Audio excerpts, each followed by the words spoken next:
Les Burkinabés connaissent le nom de leur nouveau Premier ministre, mais que pense-t-il de celui qui jouera le rôle de nouveau chef de gouvernement? On ne le connaissait même pas. Bon, on ne peut pas dire grand-chose, hein. Mais ses qualifications, on peut se baser sur ça et dire que voilà, il est quand même quelqu'un qui peut faire quelque chose pour nous et on va lui donner notre confiance et voir ce qu'il pourra faire. Je prends acte de la décision du président de la République qui a été démocratiquement élu par le peuple burkinabé. Je pense qu'il sait pourquoi il a nommé ce Premier ministre et je pense qu'il peut répondre aux aspirations du peuple burkinabé parce que c'est une personne qui n'est pas connue sur la scène burkinabé et c'est à travers les institutions internationales qu'il est connu. On espère qu'il va pouvoir remplir les exigences du peuple burkinabé parce qu'il faut mieux connaître le Burkina Faso pour pouvoir, mais on espère qu'avec le CV que nous avons lu, on pense qu'il peut.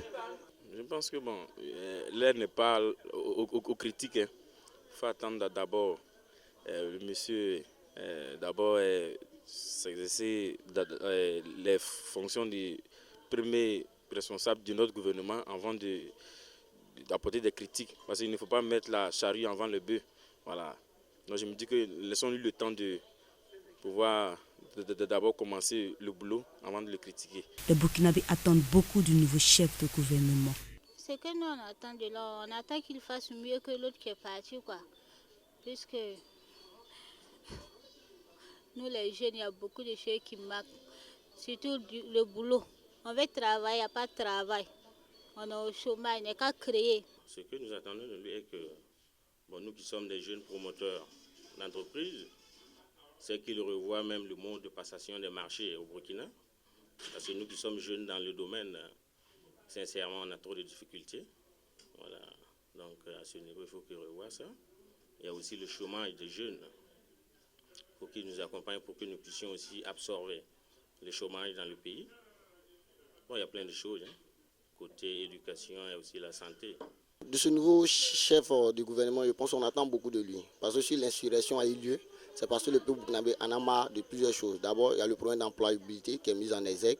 Et ça, c'est au niveau de la jeunesse tout entière. Et il y a des problèmes, étant étudiant, je pense que c'est sur le domaine étudiant que je vais beaucoup intervenir. Au niveau des étudiants, nous avons beaucoup d'attentes. Voilà. Le problème des professeurs, le manque d'infrastructures au niveau de l'université de Ouagadougou et les problèmes de Wi-Fi. Je pense qu'il y a assez de problèmes, les bourses, le manque d'encadreurs, c'est-à-dire les professeurs, tout ça. On attend ce Premier ministre sur tous ces aspects-là. Les Burkinabés espèrent un réel changement dans le pays.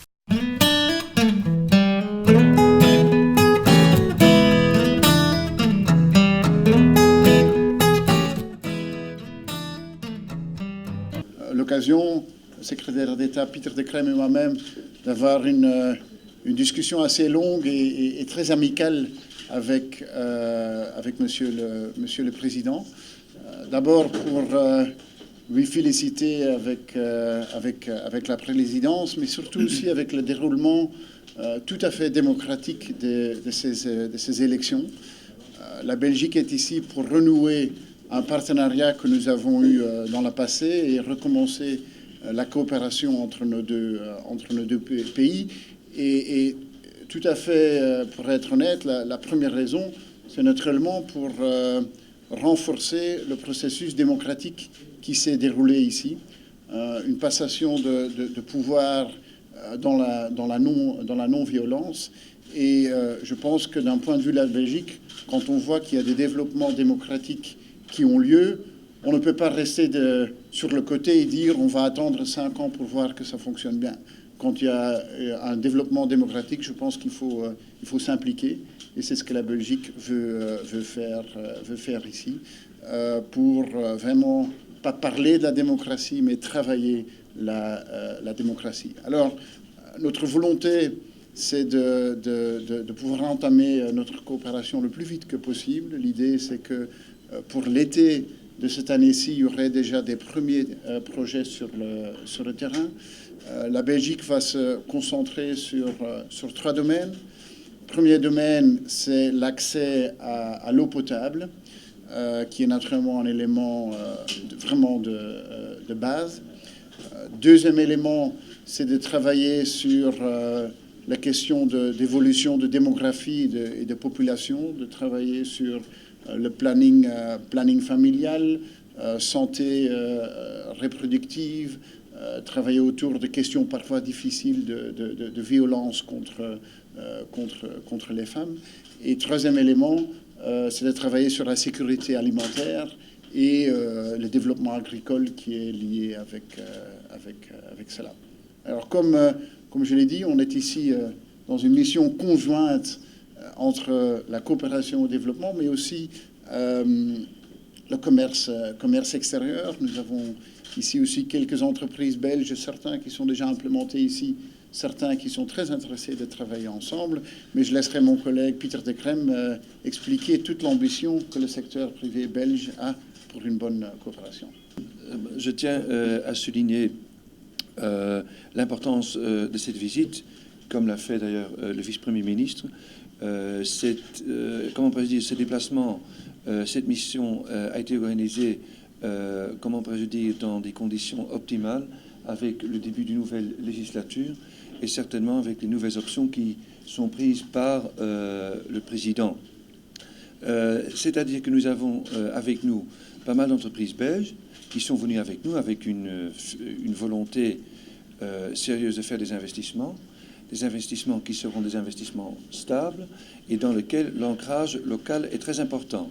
Bien entendu, nous avons avec des entreprises pas mal d'expérience sur le continent africain, mais aussi dans des secteurs qui sont des secteurs nouveaux, tels que tout ce qui est l'informatisation, tout ce qui est le recensement, pour pouvoir participer à la réalisation d'une partie considérable de la politique de ce pays, qui est aussi la politique comment vraiment relever les défis de sécurité et les relations avec d'autres pays dans cette région. Je suis convaincu qu'on aura encore l'occasion de voir à midi et cet après-midi des entreprises belges qui sont ici depuis pas mal de temps, qui sont actives par exemple dans l'agroalimentaire, qui sont actives dans bien d'autres secteurs. Et voilà, on en fournit déjà la preuve que notre venue ici a certainement beaucoup de sens et que c'est le début vraiment de véritables investissements stables dans ce pays qui permettront donc d'augmenter l'activité économique, le PIB et ainsi en libérant d'autres moyens pour aussi réaliser d'autres options du gouvernement.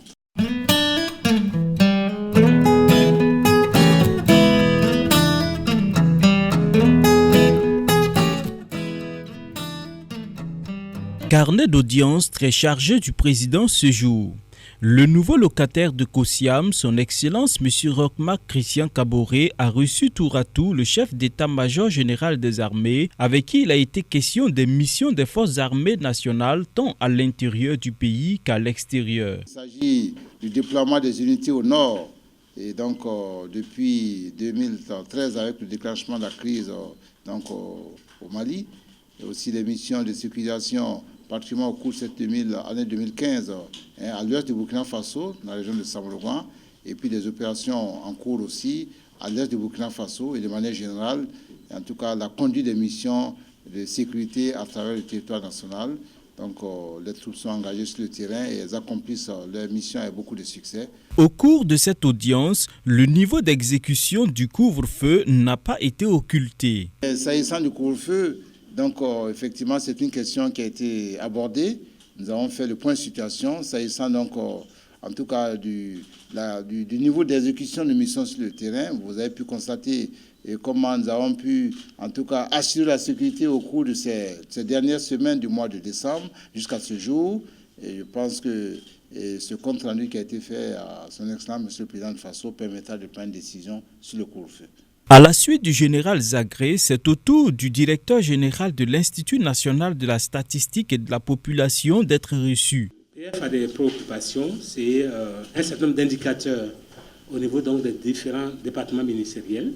Nous avons échangé là-dessus et il est ressorti qu'incessamment nous allons recevoir au niveau de l'INSD disons, la liste de ces indicateurs-là au niveau donc, des départements ministériels et nous allons mettre à la disposition donc, de l'autorité ces indicateurs dont nous disposons déjà et ceux dont nous ne disposons pas encore, nous allons essayer de voir mettre en œuvre un processus qui permettrait donc de collecter régulièrement ces informations et les mettre à disposition donc, de l'autorité. Aussitôt la page de la statistique et de la population fermée, que le président prend le pouls du recouvrement des recettes douanières. Il a été élu sur la base d'un programme. Ce programme a besoin d'être financé. Et je pense qu'il a vu juste en pensant que, en tout cas, en nous convoquant ce matin et en nous prodiguer ces conseils-là, on pourra mobiliser davantage. Aujourd'hui, à l'heure où je vous parle, en dehors de quelques offices non informatisés que nous n'avons pas encore pu compiler les recettes, nous sommes autour de 91% du taux de réalisation. On aurait bien voulu faire mieux, mais comme vous l'avez dit, nous sortons d'une période assez difficile, une période insurrectionnelle, où pratiquement la plupart des gros importateurs ont été littéralement pillés. Et ces gens, tout naturellement, ne cherchaient plus à constituer des stocks au niveau du territoire national, mais plutôt avec des entrepôts dans les pays portuaires où ils entreposaient et travaillaient à importer au fur et à mesure pour satisfaire des carnets de commandes. Vous savez aussi qu'il y a eu la baisse du prix des hydrocarbures. Le gouvernement n'a pas touché autre poste de dépense que sur la base taxable. C'est la base taxable qui a été touchée. Et quand on imagine que les recettes sur les hydrocarbures, c'est environ 35 à 40% des recettes douanières, alors diminuer cela de 80%, vous pouvez facilement faire le calcul. Ça veut dire que ce sont des pertes que nous avons enregistrées. Et à l'heure actuelle, nous avons le point exhaustif de ces pertes-là. Il y a eu aussi la question du coup d'État. Pendant 2 semaines, on était en grève générale. Et tout naturellement, cela aussi a impacté négativement le recouvrement. C'est environ un 24e des recettes douanières que nous avons perdues, donc à peu près de l'ordre de 12 milliards. À cela, il faut ajouter la suspension de l'importation du sucre. Vous vous rappelez, la suspension de l'importation du sucre pendant la période du carême. Et ça aussi a été un facteur limitant en matière de recouvrement des recettes douanières. Loin d'être des visites de courtoisie, ces audiences du président du Faso avec les premiers responsables des institutions du pays lui permettront de s'imprégner davantage de leur fonctionnement pour mieux mettre en œuvre le programme sur la base duquel il a été élu.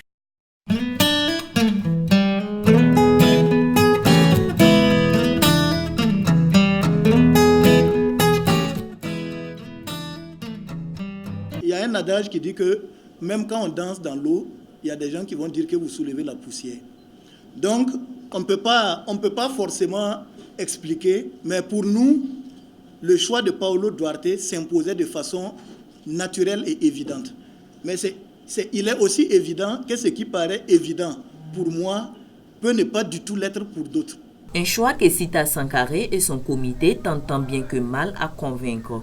Quant à la rumeur selon laquelle c'est un joueur de l'équipe nationale serait à l'origine de la sélection de Paulo Duarte, Sita Sankaré répond: Absolument pas vrai.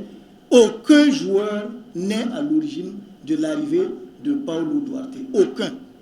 Maintenant, c'est vrai, dès lors que nous sommes allés sur le choix de Duarte, j'ai personnellement contacté certains joueurs pour avoir, et c'est normal, j'ai eu d'abord le capitaine de l'équipe pour lui demander, j'ai dit, tel que ça s'avance, nous allons être obligés de nous séparer de Gernot Rohr. Et pour avancer, qu'est-ce que lui, il pense de Duarte que j'ai personnellement dans ma shortlist pour voir. Et il m'a dit, c'est un bon choix.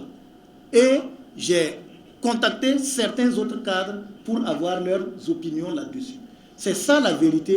Aucun joueur n'a dit, il faut prendre Duarte.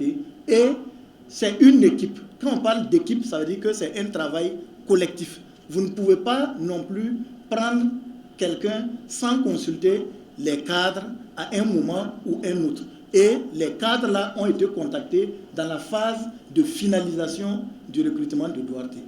Tout en présentant ses mea culpa à l'ensemble des journalistes pour les mésaventures de par le passé, Paulo Duarte a invité l'ensemble des Burkinabés à l'accorder le bénéfice du doute et se fixe comme mission première le renforcement du groupe. Un groupe solide et consistant tu as la chance de faire de bons résultats. Mais si tu as un grand joueur, maintenant pas en groupe, ça n'existe pas dans le football. Il faut jouer avec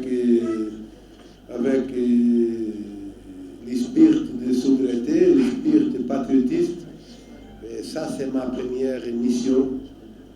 C'est parler aux joueurs, faire sentir aux joueurs qu'on ne peut pas rigoler. Aujourd'hui, au Burkina, quand j'arrive ici, perdre, c'est normal. C'est pour ça que je parle de mon travail. Gagner, c'est bon. Aujourd'hui, au Burkina, perdre, c'est pas normal.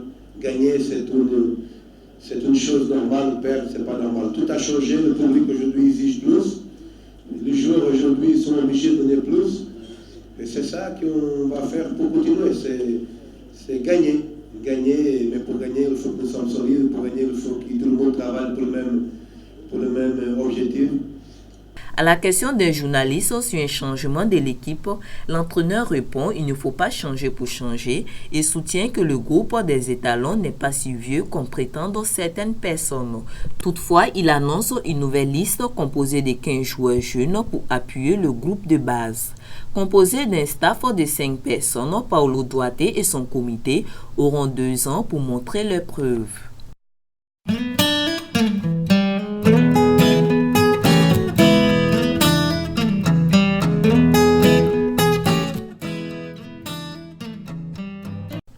Paulo Duarte est de nouveau entraîneur des étalons. D'origine portugaise, il a dirigé l'équipe nationale pendant 4 années où il fut remplacé en 2012 par Paul Put qui conduit les étalons à la CAN 2013. L'exploit de Paul Put avec les étalons en tant que vice-champion d'Afrique n'aura pas suffi après la sortie des étalons dès le premier tour de la dernière CAN.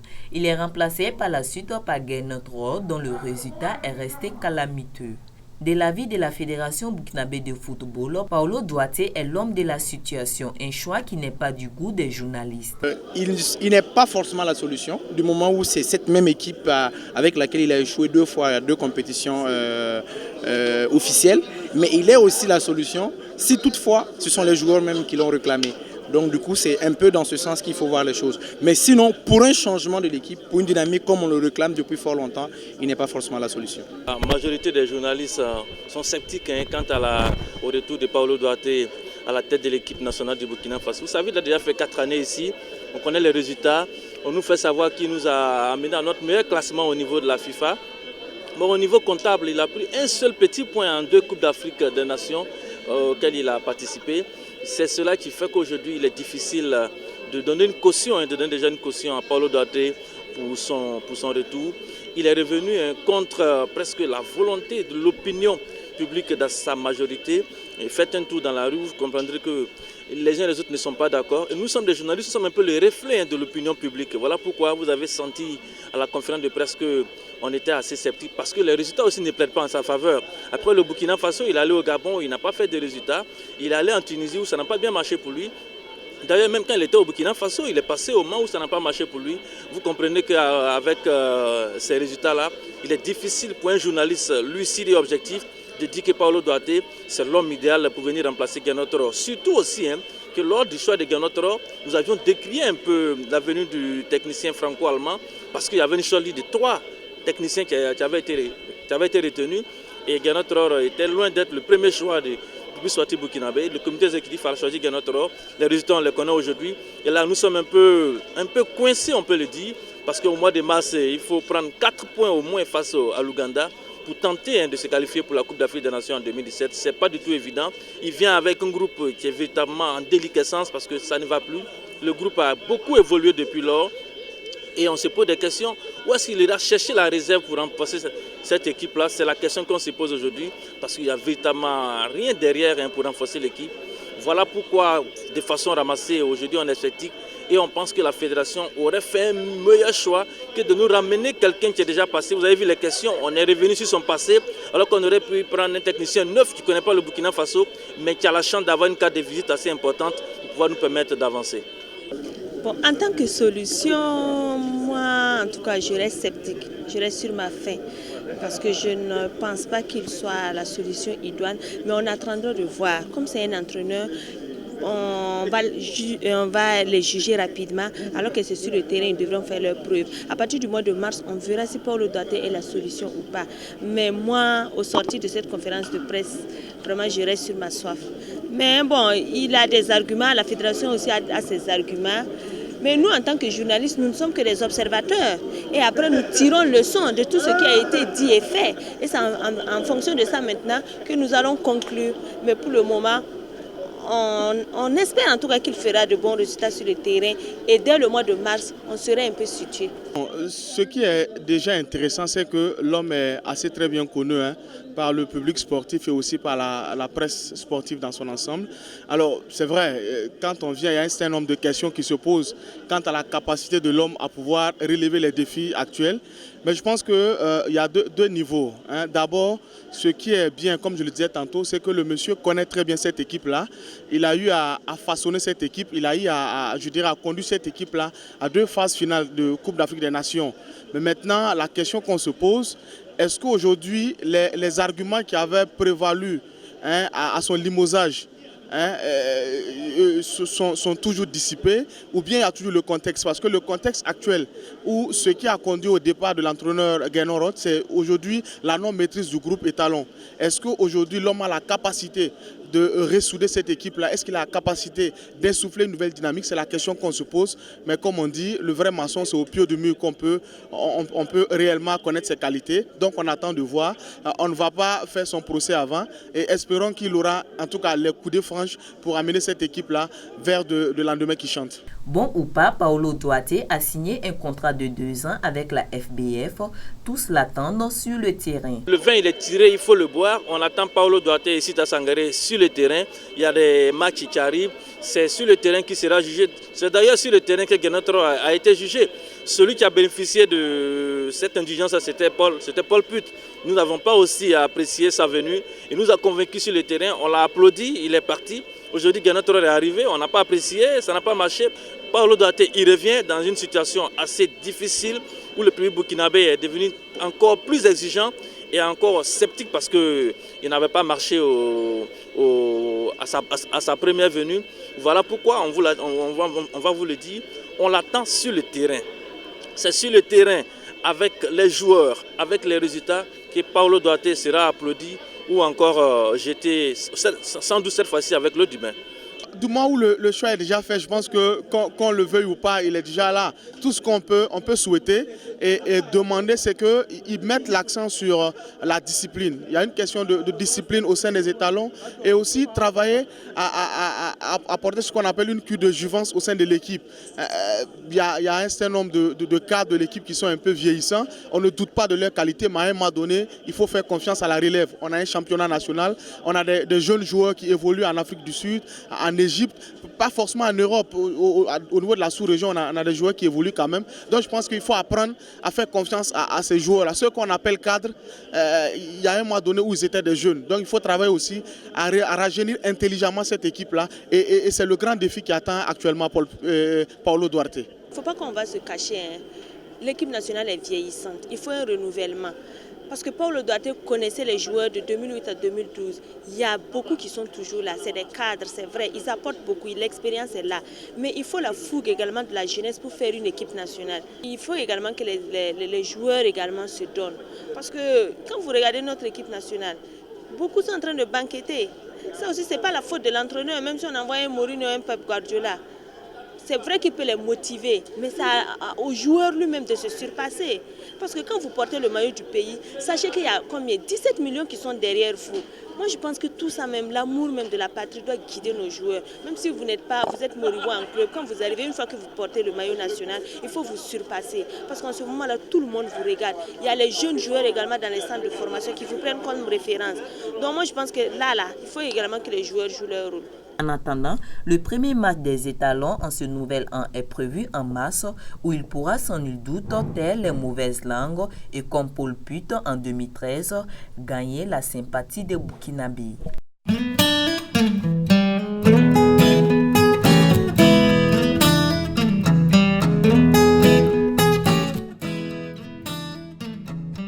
L'association des servants de Christ du Burkina a marqué sa solidarité aux malades de Yalgado ce lundi 4 janvier 2015. Réunies dans l'enceinte de l'église de l'hôpital, elles se sont mobilisées et faisant un travail à la chaîne, elles ont confectionné des kits composés de sucre, de sucreries, de savon, d'orange et bien d'autres. Un acte qui leur permet d'apporter le soutien aux malades à l'image du bon samaritain. L'objectif recherché, c'est partager avec ces malades. C'est vrai que ces malades passent par des moments difficiles et je pense que la présence de l'Église à leur côté, la présence de l'association des servantes à leur côté leur ferait du bien. Ce sera un réconfort pour les malades de voir qu'il y a des hommes, il y a des femmes qui ont pensé à eux pour venir leur rendre visite. Les femmes ont visité toutes les sections de l'hôpital et qui tombaient à la rencontre des malades afin de leur apporter du réconfort. Nous rendons grâce au Seigneur parce que chaque année, nous partageons avec les malades quelques dons comme savon, boisson, sucre, orange, etc. Et nous voyons que cela fait un impact puisque nous recevons des témoignages. Les malades qui sont très contents et les accompagnants des malades aussi, nous témoignent que ces dons-là les va au cœur, droit au cœur. Je pense que c'est un temps de partage, un temps de compassion, un temps de communion fraternelle aussi entre les agents de la santé, entre le corps de Christ, pour partager l'amour de Dieu avec les patients qui sont hospitalisés dans cet établissement et leur faire part de nos sentiments pour eux. Nous pensons à eux, surtout en ces temps de fête. Les gens se bougent à l'intérieur de la ville, de la cité. Eux, ils sont couchés à l'hôpital. Ce temps de partage les réconforte assurément. Les malades reçoivent les kits et montrent leur reconnaissance à l'association des servants du Christ du Burkina.